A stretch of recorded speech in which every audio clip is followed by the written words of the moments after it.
Selamat datang kembali di video saya kali ini. Di video ini, saya akan membahas materi kelas 7 IPS Terpadu tentang kerajaan-kerajaan Hindu-Buddha yang ada di Indonesia.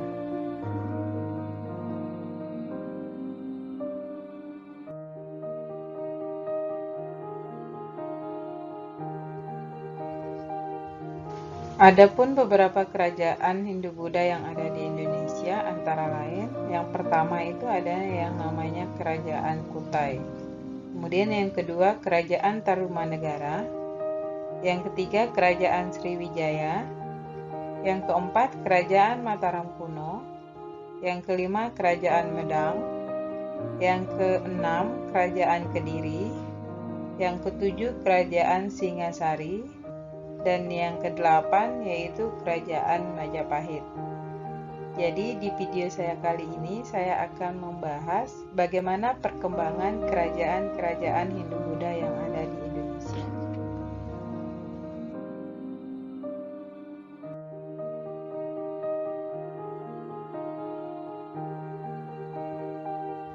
Untuk kerajaan pertama yaitu Kerajaan Kutai. Kerajaan Kutai ini berdiri sekitar abad ke-5, di mana Kerajaan Kutai ini merupakan kerajaan Hindu pertama yang ada di Indonesia, terletak di Muara Kaman, di hulu Sungai Mahakam, Kalimantan Timur. Adapun raja-raja Kutai diantaranya Kunduga, Asmawarman, dan Mulawarman. Kegiatan ekonomi masyarakat Kutai antara lain peternakan, pertanian, dan perdagangan.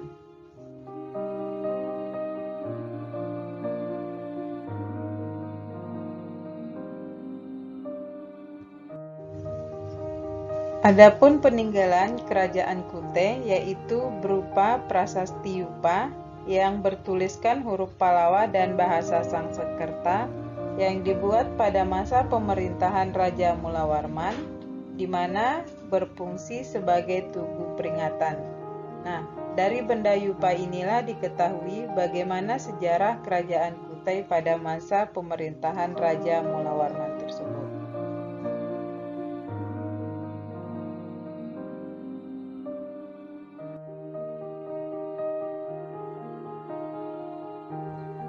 Adapun kerajaan yang kedua yaitu Kerajaan Tarumanegara, di mana kerajaan ini berdiri sekitar abad ke-5 yang merupakan kerajaan tertua di Pulau Jawa yang beraliran Wisnu. Sumber sejarah diketahui dari prasasti-prasasti catatan seorang musafir Cina. Adapun kehidupan masyarakat Tarumanegara dengan mata pencariannya adalah bertani dan berdagang.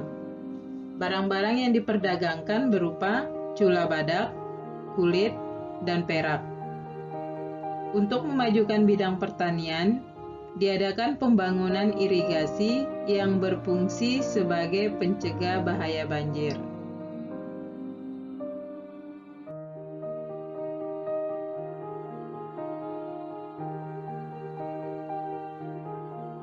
Adapun beberapa peninggalan kerajaan Tarumanegara antara lain yaitu prasasti kebun kopi seperti yang terlihat pada gambar, kemudian prasasti Pasir Awi, prasasti Jambu, prasasti Muara Cianten, dan prasasti Tugu. Sedangkan raja yang terkenal pada saat itu adalah Raja Purnawarman, di mana dia dikenal sebagai raja yang gagah berani, tegas, jujur, adil, dan arif dalam memerintah. Ia juga dekat dengan para Brahmana dan rakyatnya.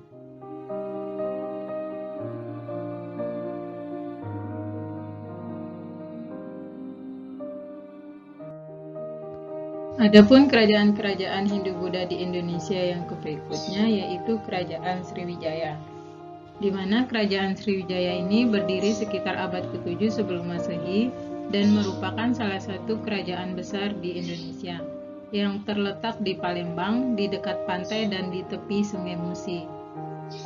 Masyarakat Sriwijaya hidup dengan bertani. Namun, karena berdekatan dengan pantai, maka perdagangan menjadi cepat berkembang. Kemudian, Perdagangan menjadi mata pencarian pokok masyarakat Sriwijaya. Sriwijaya mempunyai armada angkatan laut dan mampu menguasai kawasan perairan Asia Tenggara, perairan di Laut Natuna, Selat Malaka, Selat Sunda, dan Laut Jawa.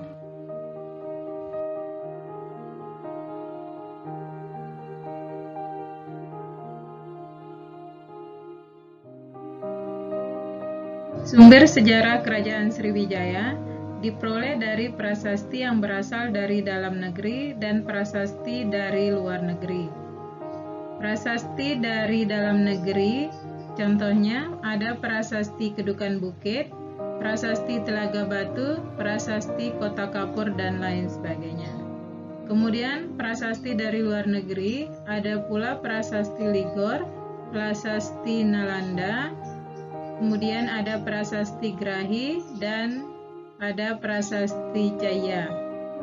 Berdasarkan sumber-sumber tersebut, diperoleh keterangan mengenai Kerajaan Sriwijaya antara lain, yang pertama, di mana Kerajaan Sriwijaya pernah menjadi pusat kegiatan ilmiah agama Buddha di Asia Tenggara. Kemudian yang kedua, Pulau Bangka dan Jambi Hulu telah ditaklukkan oleh Kerajaan Sriwijaya pada tahun 686 Masehi. Kemudian yang berikutnya, pada awal abad ke-11, Raja dari Kerajaan India melakukan penyerbuan besar-besaran ke wilayah Sriwijaya. Penyerbuan tersebut dapat dipukul mundur, namun berhasil melemahkan Kerajaan Sriwijaya.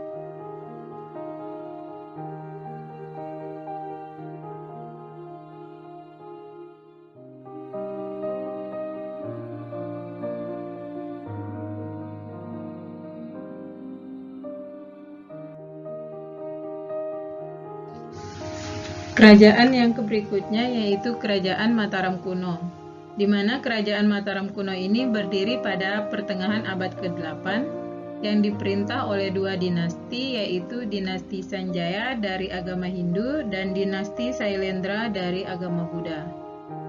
Sumber sejarah yang diperoleh yaitu berasal dari beberapa peninggalan prasasti berupa prasasti Janggal, prasasti Kalasan, prasasti Linggor, dan lain sebagainya.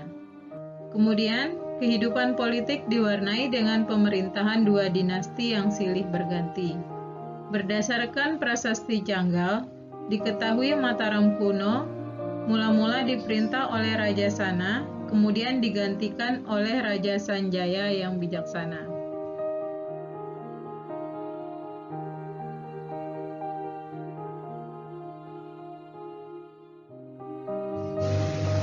Setelah Raja Sanjaya, Mataram Kuno diperintah oleh Rakai Panangkaran.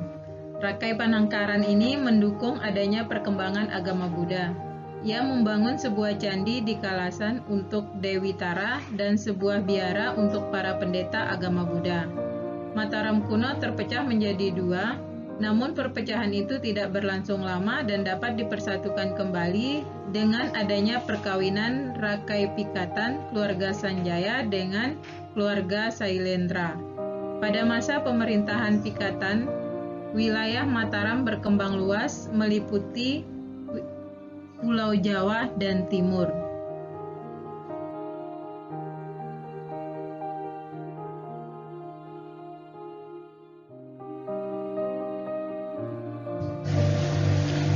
Dia Balitung memerintah pada tahun 898 sampai 911 Masehi yang membawa Mataram Kuno menjadi puncak kejayaan.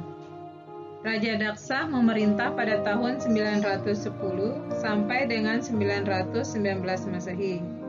Kemudian Raja Tulondang memerintah pada tahun 919 Masehi sampai dengan 924 Masehi. Sri Maharaja Rakai Wawa memerintah pada tahun 924 sampai 929 Masehi. Empu Sendok memerintah pusat kerajaan ke Jawa Timur setelah meletusnya Gunung Merapi dan penyerangan oleh Kerajaan Sriwijaya.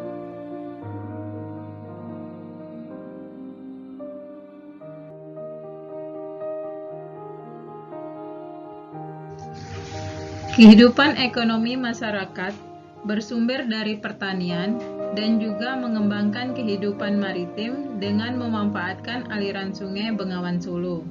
Kemudian pada bidang kebudayaan, keluarga Sanjaya yang beragama Hindu meninggalkan candi-candi seperti Kompleks Candi Gedong Songo, dan Candi Prambanan. Kemudian dari keluarga Sailendra yang beragama Buddha meninggalkan stupa seperti Borobudur, Mendut, dan Pawon.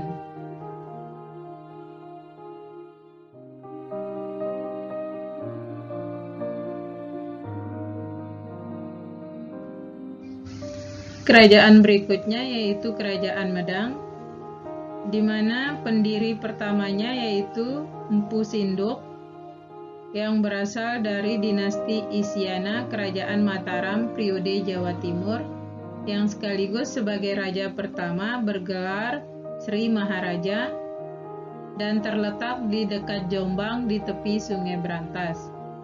Adapun beberapa sumber sejarah yang berasal dari Kerajaan Medang itu sendiri yang terlihat dari beberapa prasasti yang ditemukan pada masa itu, antara lain Prasasti Punyangan, Prasasti Limus, Prasasti Anjok Landang Prada, Prasasti Wurara, dan prasasti lainnya.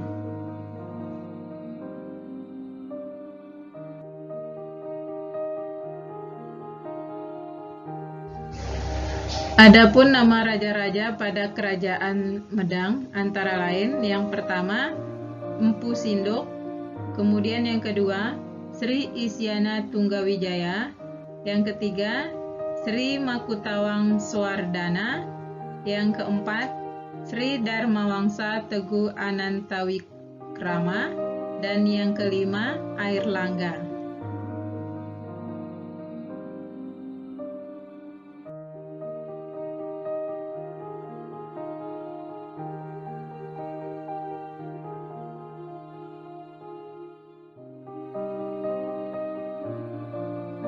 Pada tahun 1042, Airlangga menyerahkan kekuasaan pada putrinya yang bernama Sang Rama Wijaya Tunggadewi. Namun putrinya itu menolak dan memilih untuk menjadi seorang petapa dengan nama Ratu Giriputri.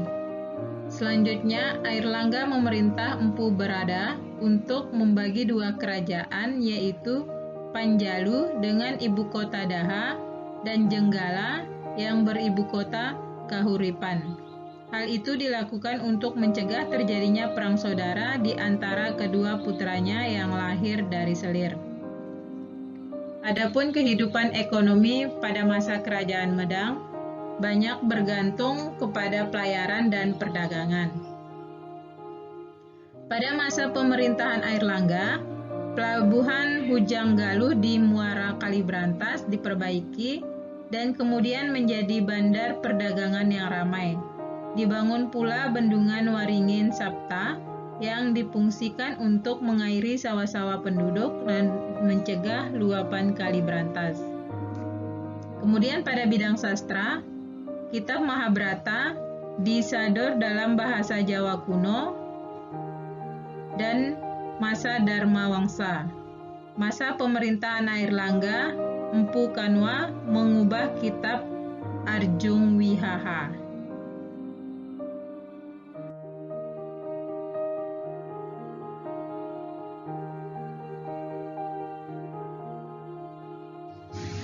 Kerajaan berikutnya yaitu Kerajaan Kediri. Kerajaan Kediri ini berawal dari pembagian kerajaan oleh Airlangga menjadi Janggala dan Panjalu yang hanya dibatasi oleh Sungai Brantas. Setelah Airlangga wafat pada tahun 1049 Masehi, terjadi perang antara Janggala dan Panjalu yang berakhir dengan kekalahan Janggala yang kemudian mempersatukan perpecahan antara Panjalu dan Jenggala. Adapun sumber-sumber sejarah dari Kerajaan Kediri antara lain Prasasti Padlengan, Prasasti Penumbangan, Prasasti Hantang atau Ngantanang, Prasasti Talan, dan Prasasti Desa Jepun.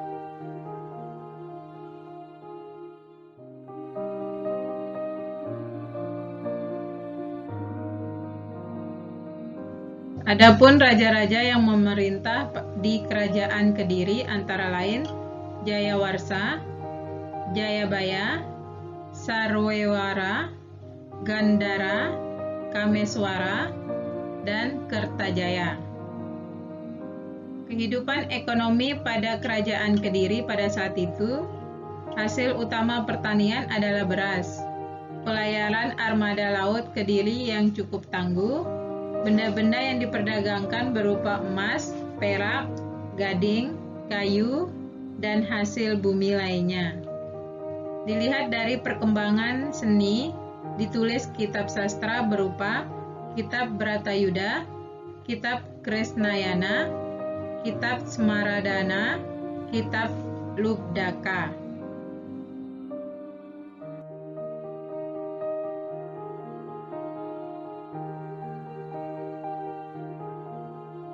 Kerajaan Kediri mencapai puncak kejayaan pada masa Jayabaya.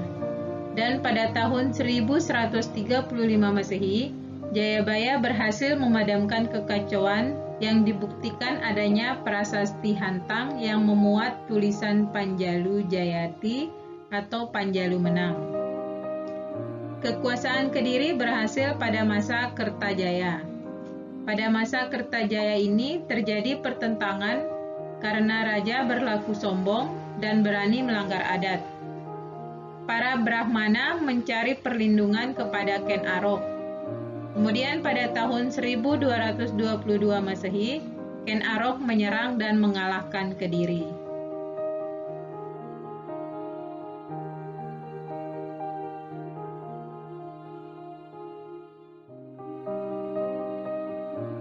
Kerajaan berikutnya yaitu Kerajaan Singasari. Kerajaan Singasari adalah sebuah kerajaan di Jawa yang didirikan oleh Ken Arok pada tahun 1222 Masehi.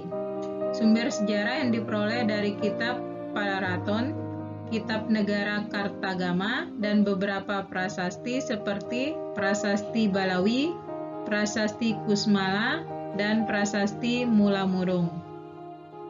Tumampel semula hanya sebuah daerah bawahan Kerajaan Kediri yang dikuasai oleh seorang aku atau kepala daerah bernama Tunggul Ametung. Kemudian digulingkan dari kekuasaannya oleh Ken Arok, bawahan Tunggul Ametung, dan menjadi aku baru atau menjadi kepala daerah baru.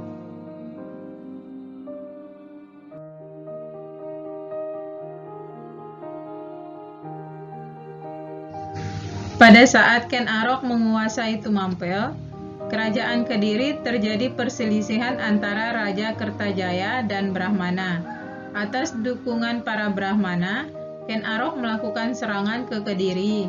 Perang melawan Kediri meletus di desa Ganter dan Kediri berhasil dikalahkan. Ken Arok mendirikan Kerajaan Singasari dan menjadi raja pertama dengan gelar Sri Rangga Rajasa Sang Amurwabumi.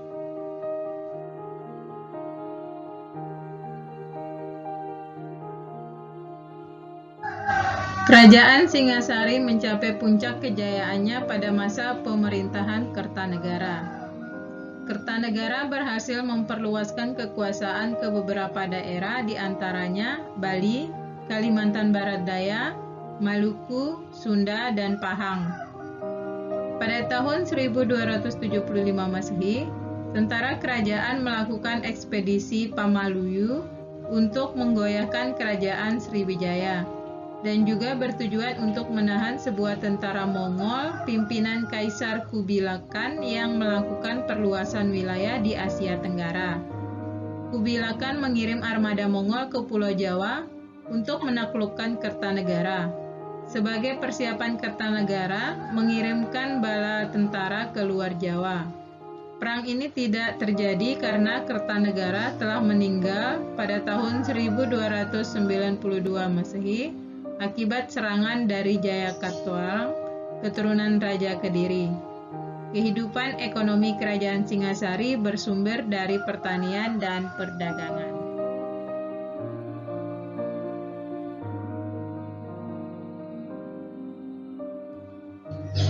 Adapun kerajaan berikutnya yaitu Kerajaan Majapahit.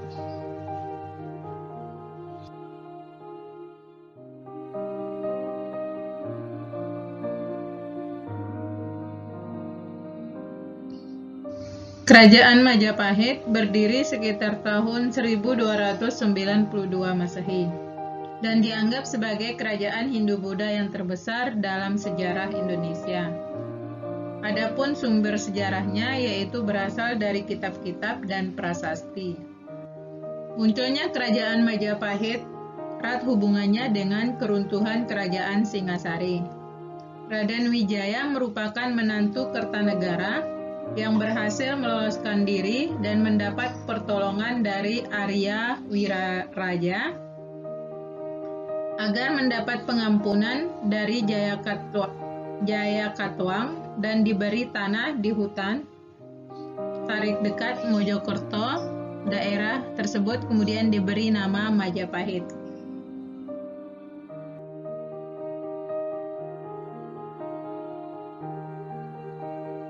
Raden Wijaya menyusun kekuatan untuk menyerang balik Jayakatwang dengan bantuan tentara Mongol. Akan tetapi Raden Wijaya juga berbalik menyerang pasukan Mongol. Keberhasilan mengalahkan Jayakatwang dan menghancurkan tentara Mongol menghantarkan Raden Wijaya menjadi penguasa di Jawa Timur dengan gelar Kertarajasa Jayawardhana.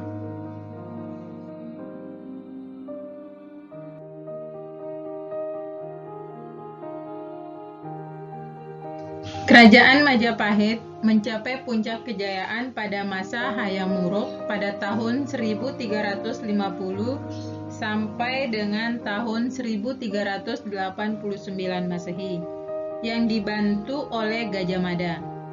Menurut kitab Nagara Kertagama, daerah kekuasaan Majapahit, Sumatera, Semenanjung Malaya, Kalimantan, Sulawesi, Kepulauan Nusa Tenggara, Maluku, Papua, Tumasik, dan sebagian Kepulauan Filipina.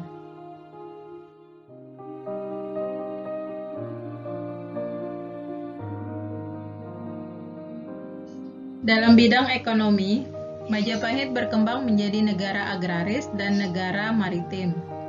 Sebagai negara agraris, Majapahit terletak di daerah pedalaman dan dekat dengan aliran sungai, sangat cocok untuk pertanian dengan hasil utamanya adalah beras. Untuk meningkatkan pertanian, dilakukan pembuatan saluran pengairan berupa bendungan dan pemanfaatan lahan pertanian secara bergiliran. Sedangkan di sini dikatakan sebagai negara maritim, Majapahit memiliki armada laut yang kuat sehingga mampu mengawasi seluruh perairan di Nusantara. Beberapa kota pelabuhan, pusat perdagangan pada zaman Majapahit antara lain Canggu, Surabaya, Gresik, Sedayu, dan Tuban.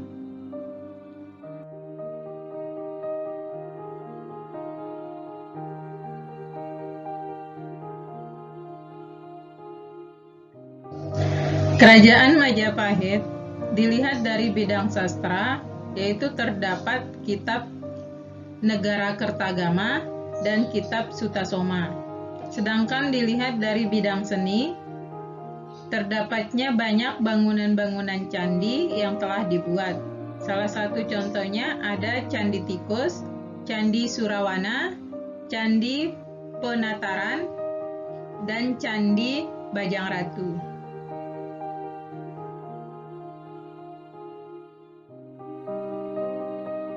Adapun penyebab runtuhnya kerajaan Majapahit, yaitu yang pertama, berakhirnya pemerintahan Hayam Wuruk. Kemudian terjadinya perang saudara, dan yang ketiga, meluasnya pengaruh Islam pada masa itu, dan yang keempat, serangan pasukan Demak di bawah pimpinan Adipati Unus.